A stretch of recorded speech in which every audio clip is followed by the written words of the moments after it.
السلام علیکم دوستو، آج ہم محمد علی مرزا بن ہم سنیں گے کیا یہودی نصارہ نان مسلم سے نکاح کرنا جائز ہے؟ کیا یہودی نصارہ سے نکاح کرنا جائز یا ناجائز ہے؟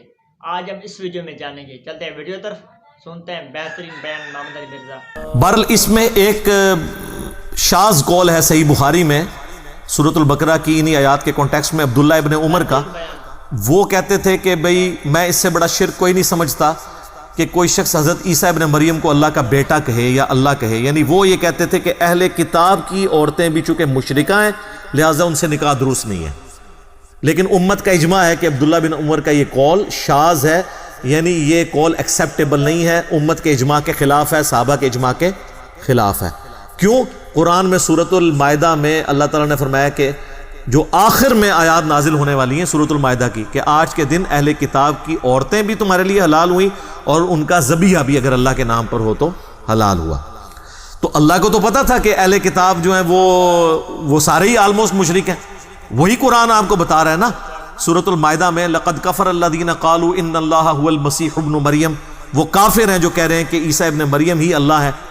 اور لقد کفر الذین قالوا ان اللہ ثالث ثلاثہ، وہ بھی کافر ہیں جو کہہ رہے ہیں تین میں سے ایک ہے اللہ، یعنی گاڈ دا ہولی فادر، اور جو سیدنا عیسیٰ ہے وہ ہولی سن ہے، اور روح قدس جو ہے وہ اس کو کہتے ہیں ہولی گوسٹ، یا حضرت مریم کے بارے میں پہلے عقیدہ ہوتا تھا، اب ہولی گوسٹ اس کی جگہ آ گیا۔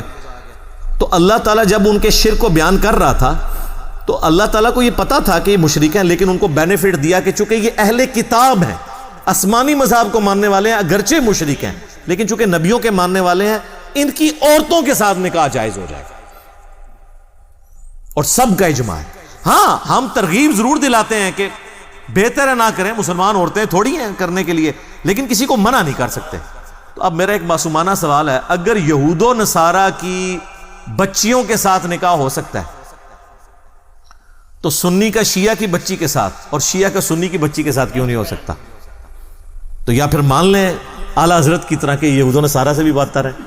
ہاں جی، اعلیٰ حضرت نے لکھا ہے، احکام شریعت ان کی اپنی کتاب ہے، اس میں انہوں نے لکھا ہے کہ وہابیہ، اور پھر لکھا وہابیہ دیوبندیہ، وہابیہ غیر مقلد، یعنی اہل حدیث اور دیوبند، اور پھر ساتھ لکھا قادیانی کافروں کو بھی بیچ میں شامل کیا، اور لکھا روافظ، ان سب کا نام لکھ کے انہوں نے کہا یہ سب کے سب جو لوگ ہیں یہ مرتد ہیں۔